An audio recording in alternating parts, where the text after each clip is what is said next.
AI, ML, DL, ये नाम सुने तो बहुत हैं, पर फर्क क्या है? चलिए आज इसे समझते हैं।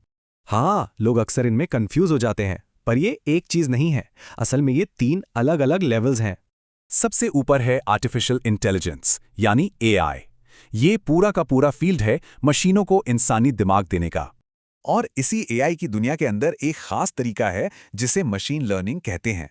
यहाँ मशीन को सीधे सीधे नियम नहीं रटाते, बल्कि उसे डेटा से खुद सीखने दिया जाता है। यही है ML। अरे, ये तो हम रोज देखते हैं। ईमेल के स्पैम फिल्टर, Amazon के सुझाव, सब यही तो हैं। चलिए अब एक लेवल और गहरा चलते हैं। मशीन लर्निंग का भी एक पावरफुल हिस्सा है डीप लर्निंग। इसे डीप इसीलिए कहते हैं क्योंकि ये हमारे दिमाग की तरह कई परतों यानी लेयर्स में सीखता है। सेल्फ ड्राइविंग कारें, सिरी, अलेक्सा, ये सब कमाल डीप लर्निंग की वजह से ही मुमकिन हुआ है। तो मेन फर्क ये है, ML में इंसान मदद करता है, पर DL अपने आप ही पैटर्न पकड़ लेता है। और ये चार्ट देखिए, सब साफ कर देता है। जितना ज्यादा डेटा, डीप लर्निंग की परफॉर्मेंस उतनी ही बढ़ती जाती है। तो ये डीप शब्द आता कहां से है? इसका मतलब क्या है? इसका राज है artificial neural networks.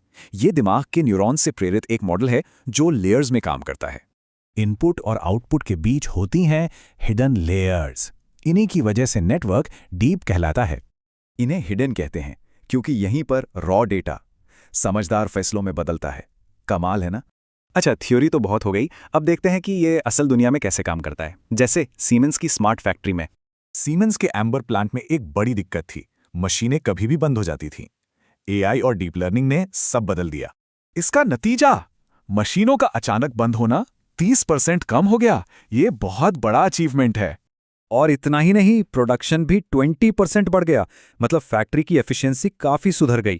Quality control तो देखिए 99.9% तक पहुंच गया। ये सब रियल टाइम इमेज रिकॉग्निशन से हुआ। और इन सबका सीधा असर पड़ा पैसों पर।